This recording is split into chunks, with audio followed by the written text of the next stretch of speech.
All right, so the RTX 5080 is here, and you've probably already seen a bunch of other videos, and I acknowledge that this video is a little bit late, but there's a good reason for that. Look, we looked at all of your comments in the RTX 5090 video, which for us was a very different piece of content, and we've evolved yet again.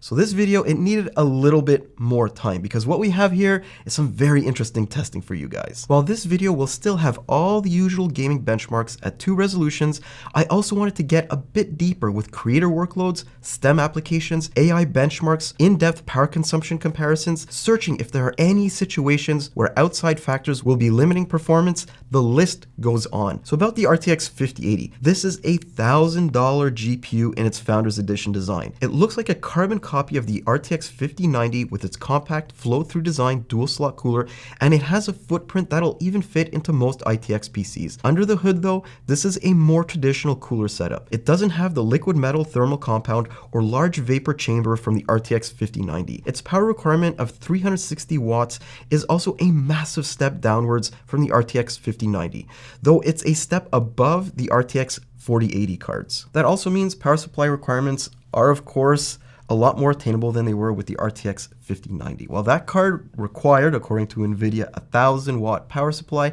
with this one, you're looking at a recommendation for an 850-watt unit. Now, NVIDIA also ships with all of these cards a triple 8-pin to 16-pin power connector. But if your power supply has a native 16-pin connector, it should be rated for at least 450 watts. Now, speaking of power consumption, let's get right into that. And remember, while the RTX 4080 and its Super version were both rated to have a total graphics power of 320 watts, they only reached that in a few scenarios, and 1440p with maximum details wasn't one of those. The same thing goes for the RTX 5080. It never went above 300 watts, and on average, it needed an identical amount of power as its predecessor. Naturally, power consumption heads upwards for both cards at 4K, but this time the RTX 5080 sometimes chugs back a lot more than the 4080. Baldur's Gate, Cyberpunk, and Space Marine are perfect examples of that. Still though, when all 14 titles were averaged out, there's only 18 watts separating the two cards. And yet, in a worst case scenario like this one, where we're hitting the cards with ray tracing at 4K, we see some instances where the 5080 gets right up close to its maximum power. But in most situations, it still stays at least 20 watts below that. Nonetheless, in a title like Cyberpunk, there's a whole 60 watts separating the RTX 5080 and 4080. Anyways, as we know, all of that power eventually turns into heat. And when you look at things, the RTX 5080, at least in its Founders Edition form, has a substantially smaller cooler than the RTX 4080 Founders Edition. But what does that mean when it comes to things like temperatures and noise? And that's exactly what we wanted to check out. And this is with our usual worst case scenario, Cyberpunk 2077. At 1440p, the differences here are negligible. While the 4080 does get slightly lower noise levels, temperatures are well within the margin of error, with both cards running between 61 and 62 degrees. Meanwhile, moving to 4K shows the benefits of NVIDIA's older triple slot heatsink design, since it's able to maintain lower decibel levels while also being cooler. Moving over to 4K with RT enabled, I think NVIDIA's decision to use a new cooler design for the 5080 is showing its benefits here. Even though it's so much more compact than the 4080, temperatures and noise output are pretty similar. Another thing I wanted to spot check here is whether or not there's anything holding back the RTX 5080's performance in any way whatsoever, because if you remember, our RTX 5090 review showed that that card was actually bottleneck in a bunch of instances, be it because of CPU bottlenecks, game engine limitations, driver issues, and a bunch of other things. Meanwhile, this is a substantially less powerful card, so we can rule out the CPU being a bottleneck, at least in most situations. But this should also help us narrow down where there are still some pain points. And right from the jump, the RTX 4080 hits above 95% utilization in almost every single game, which is exactly what we'd want to see. Baldur's Gate 3 though, that's an exception. Overlaying the RTX 5080 onto this allows for some additional clarity. Baldur's Gate Hogwarts, and to a lesser extent Spider-Man seem to throw up some roadblocks. Personally, I think this is something other than a processor bottleneck though. Even adding ray tracing to that equation doesn't clear up any of those numbers, and that could also point towards some missing driver optimizations. Most games are able to push the 5080 to its maximum, but once again, Hogwarts and Spider-Man simply don't. Finally, pushing things to 4K with RT enabled removes all the bottlenecks and fully engages both GPUs, which is likely why these scenarios also align perfectly with the highest power consumption. Personally, I think this whole GPU utilization discussion is an interesting one, since we're now seeing the possibility that at least some of those limitations we originally encountered with the RTX 5090 just can't be blamed on just a CPU bottleneck. Obviously, fingers need to be pointed towards driver optimizations and, in a lot of cases, probably game engines simply leaving resources on the table. And this conversation perfectly dovetails into another thing that I wanted to discuss, and that is PCIe bandwidth scaling and how it affects the RTX 5080. Normally, this wouldn't be an issue since I'm sure most of these cards will be hooked up directly to the motherboard and running at their full Gen 5 speed. But if you're running a riser that isn't Gen 5 compatible, or if your processor comes from an earlier generation like the Ryzen 5000 series or Intel 11th gen, how a GPU scales with lower speed interfaces, well, it can actually mean a whole lot. Also, there's been some people talking about potential problems when the RTX 5080 is running directly through a Gen 5 interface on the motherboard. But to be perfectly transparent, we didn't have any hiccups whatsoever like that. On the other hand, just like the RTX 5090, this card needs to be run at Gen 4 speeds when you're using a Gen 4 riser cable. You can't keep your motherboard on auto mode. As for the bandwidth testing, well, we barely found any differences between the interfaces on the much more powerful RTX 5090. And on this one, there's hardly any perceptible performance loss, even on Gen 3 when averaged across all the games we tested. Meanwhile, running both resolutions with RT enabled does show some overall performance loss, but only at Gen 3 speeds. Even then, you need to be running on a pretty old system or with a non-certified riser to even encounter this. Alright, so I guess that all sets the stage for the next step in this video, and that's running outside of gaming scenarios in actual real-world workloads. So creator tasks, video transcoding, and 3D rendering. And starting with a regular Blender Cycles workload, the first thing that should jump out is how fast GPUs are for some rendering tasks. Even the highest end desktop CPUs take almost 3 minutes to finish this test. Meanwhile, the RTX 5080 does it in 8 seconds. But all that does is bridge the gap between the RTX 4080s and the RTX 4090. In a much more intensive EV scene, the alignment is pretty much identical. The RTX 5080 is slower than the RTX 4090 and only slightly faster here than the RTX 4080 and Super. On the other hand, if you're running an RTX 3080, this thing will provide a massive speed up. And while the gap between the 4080s and 5080 was relatively narrow in standard render outputs, the second NVIDIA's latest generation NVENC engine gets involved, the RTX 5000 series really starts to pull ahead. And that situation translates very well into Resolve, where it puts up some solid numbers. But this only tells half the story, because in order to put additional workload into this export, we use our in-house footage, which uses 422 color compression from our Sony FX3 cameras.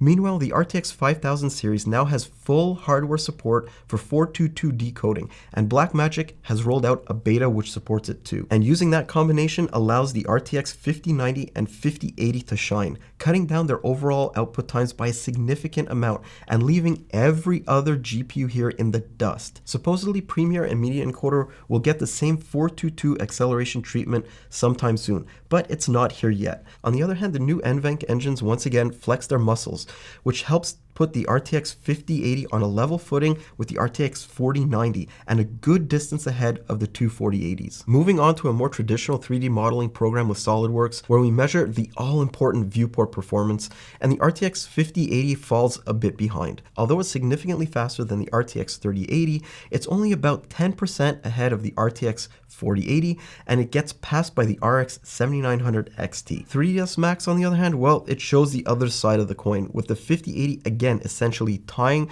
the 4090 and offering double the performance of the RTX 3080. Something else you'll likely notice here is the RX 7900 XTX tends to be very, very competitive in in some of these programs, to the point where it could become a pretty viable used market alternative to the RTX 5080. And our next step on this sort of whirlwind tour of RTX 5080 performance is AI workloads. And now I'm going to be totally transparent with everybody here. Our testing of AI performance is still very much in its infancy. It's evolving like a lot of the AI market right now. So while we do have a firm baseline of tests, you're going to see us build this out very, very rapidly over the next few months. We'll start here with a standardized benchmarking tool. And I've got to say the RTX 5080 really isn't all that impressive. It simply doesn't feel like a next generation GPUs. In many ways, it acts just like a slightly faster RTX 4080 Super, and nothing more. We also found an almost shocking lack of support in a few areas of our AI testing. The Procyon inference benchmark is one of them. According to NVIDIA, they're working to get things fixed, but when you consider UL is using TensorRT here, an SDK built from the ground up on CUDA, well, this is embarrassing to say the least. I mean, even the RX 7900 XTX, with its half-broken implementation, could pull at least something off. Moving on to a more traditional large language model, and the result here is the RTX 4090 levels of performance. As a side point, we were all pretty surprised to see the RTX 5080's relatively limited 16 gigs of memory didn't bottleneck the 14 billion instruction set like it seemed to on the RTX 4080s. Then again, the RTX 5090 shows Blackwell can really flex its AI muscles with more memory, while the RTX 3080 10GB demonstrates what happens when a large model simply doesn't fit in local GPU VRAM. There are also some instances like this one where it feels like the RTX 5000 series still needs a lot more optimizations. I mean, look, NVIDIA's Blackwell architecture is at the heart of some of the world's fastest and most in-demand AI accelerators, so we'd expect to see those optimizations eventually carried down into the desktop cards. Unfortunately though, at least in the tests we're running, the RTX 5000 series is somewhat underperforming relative to its actual capabilities. Then again, we all must be wondering, maybe there's a reason why NVIDIA might be sort of waiting to cascade some of their optimizations from the AI accelerator side into their desktop GPUs. I mean, those AI accelerators sell for at least 10 times the amount of one of these GPUs. But I don't want to get into a whole conspiracy theory section here. So anyways, we need to go on to gaming results, and we need to start with explaining how our charts work. Basically, what we've combined is the 1440p frame rates with the 4K results into a single chart. 1440p numbers will always be on the left-hand side, while the 4K results will be on the right. Meanwhile, the order of the GPUs won't change in any chart. Every one of the games was run at its absolute highest detail settings without any frame generation or upscaling enabled. There's going to be raster performance first, and ray tracing second. Timestamps will be there for everything. Alan Wake is first up, and while the RTX 5090 started off on a high note when it first came out, I can't say the same thing about the RTX 5080. It barely gets a 13% uplift over the 4080 Super and 4080 at 1440p, and about the same at 4K. Meanwhile, the 7900 XTX puts on a very strong showing here by being only around 6 frames per second behind at both resolutions. Black Myth, well, initially it seemed to be a game that could allow the RTX 5000 series to shine, but the RTX 5080's numbers show something very, very different. Again, this is a $1,000 GPU that's struggling to move 15% beyond its predecessors. There is a silver lining though. If you're using an RTX 3080 and skip the 4000 series altogether, then the 5080 does offer some tangible benefits. But I also feel like I'm grasping at straws here, trying to find any positives about the 5080. We've already established in previous reviews that Baldur's Gate 3 has either a CPU or engine limitation at 1440p, but even with that largely removed at 4K, the 5080 doesn't bring anything particularly new to the table when compared to the alternatives. Even in competitive shooters, its only saving grace is at 4K, where it does put on a pretty good showing. Here, average and 1% low frame rates are about 25% better than the RTX 4080 Super, and a bit more than that compared to the vanilla 4080. Cyberpunk is another interesting situation since its latest updates updates seem laser focused on adding a bunch of RTX 5000 series specific optimizations, and those allow the RTX 5080 to post some impressive uplifts. Actually, I think this is what people were really hoping for all along, and if the card could have maintained this momentum into other titles, the narrative would be very, very different. Unfortunately, it doesn't, because in most of the 14 games we're testing here, it's between 10 and 15% better than the vanilla RTX 4080, and also within spitting distance of the 2-year-old 7900 XTX. And yet we have to acknowledge that sometimes limitations outside of raw GPU horsepower tend to hold back 1440p performance. Meanwhile, at 4K, the RTX 5080 gets, well, I guess you would call it respectable results, but anyone expecting the same leap forward in performance that the RTX 4080 provided over the 3080, well, sorry, that's just not going to happen. Hogwarts is another interesting situation, since evidently there's something in the background negatively affecting the 5000 series 1% lows. The entire experience, it's not a pleasant one at all. There's constant stuttering throughout the entire scene that we're using, but let's focus here on the averages. And the story is the same one that we've been seeing in a lot of games. 4K is the only area where the 5080 can offer 15% or better frame rates than the RTX 4080s. And even that minimum 15% tends to be a struggle in certain titles. And in a lot of ways, I think many of us might have taken the RTX 4080 for granted when it was first launched, mostly because it was priced at an insane $1,200 when it came out. But if we take that out of the equation entirely, it did provide a massive generational uplift over the 3080. The RTX 5080 though, well, it doesn't do that whatsoever. And some games like Black Ops show this card to be a literal carbon copy of the RTX 4080 Super. And to make matters even worse, in AMD-friendly games like this one, the RX 7900 XTX can actually start pulling ahead. Considering you can find that card on the used market for around $800 US right now, all the while finding the 5080 at $1,000 will probably be a struggle. Well, it looks pretty appealing if you don't care about ray tracing. I mean, look, the numbers, they're not good. There's just no way to sugarcoat that fact. There's very little forwards progress here. People might have been celebrating the $999 price tag, but Nvidia, they weren't doing anyone a favor. They priced it based on performance improvements, or a complete lack thereof, because there are more titles where the 5080 is essentially tied with both 4080s than there were where it convincingly pulls ahead.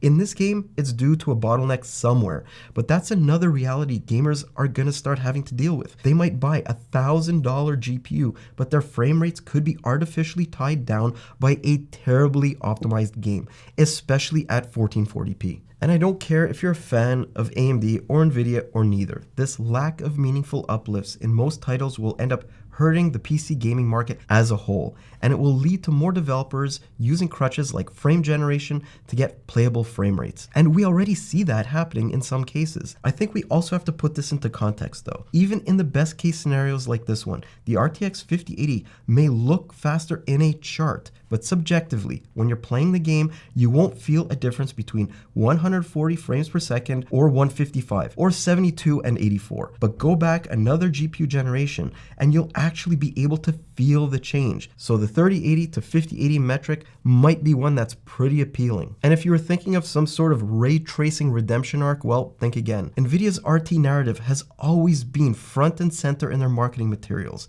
They're on a new generation RT core, and there's technically more ray tracing horsepower in the architecture overall. But everyone will be wondering where the heck all of that went. Because if anything, these results against the RTX 4000 series are even worse than they were with pure rasterization. Increases are in the single-digit percentages, or simply non-existent. The other limiting factor comes from the RTX 5080's 16 gigabytes of memory.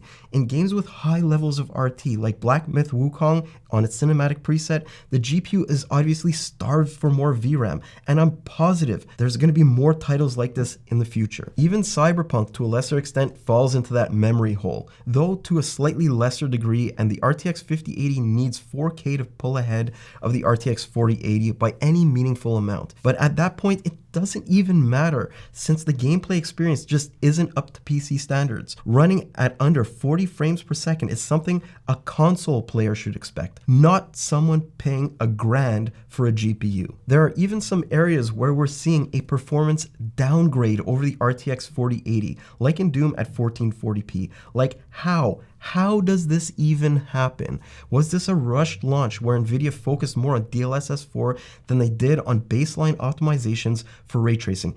Is there a fundamental limitation in the Blackwell architecture? Only time will tell, but this is not a pretty look right now. So maybe this will be one of those fine wine situations, like AMD always finds themselves in, where a GPU series sees its biggest performance increases sometime after launch. I mean, we can chalk up some of this to the issues we found with Hogwarts and the 5000 series GPUs in general, but it's still tough to see the 5080 struggling at settings it should excel in. And ultimately that makes the RTX 5080 look like Nvidia hit the cruise control button. There's no pressure from AMD on the ray tracing front, so here we are with stagnation in all but a very few select titles. And even the upcoming games that could see benefits in the future will likely be held back by this card's memory footprint. Okay guys, I think it's time to sort of put this one to bed, or maybe take it behind the woodshed and put it out of its misery. Because we need to take a look at all of the results from a little bit higher perspective by looking at the averages across all of the games that we tested.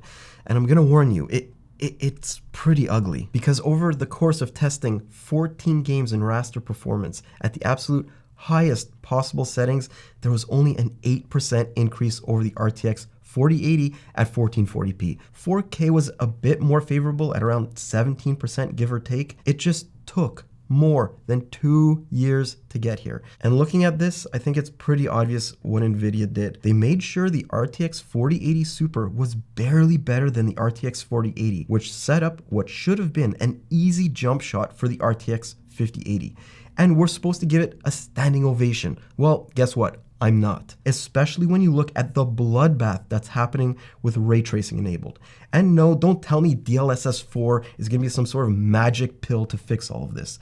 It's just a smokescreen to hide very serious limitations in a GPU that's being launched after 4 generations of ray tracing being a cornerstone of Nvidia's approach to gaming. Of course, AMD has not helped this situation whatsoever. When it comes to flagship GPUs, they've simply rolled over like a dead fish. Because if you look at the numbers, if they had launched a card that's just 25% faster than the XTX and put maybe a little bit more focus on ray tracing performance, Nvidia might have been forced into a very different path. And I'm also going to level with everybody here. Taking a step back and looking what we did in this review, I think we gave Nvidia the benefit of the doubt. It was almost like an intrinsic bias on our part. We added all of these additional tests in areas where Nvidia typically flies away with things, especially when it comes to new architectures. I mean, creator workloads, AI acceleration, that's their bread and butter.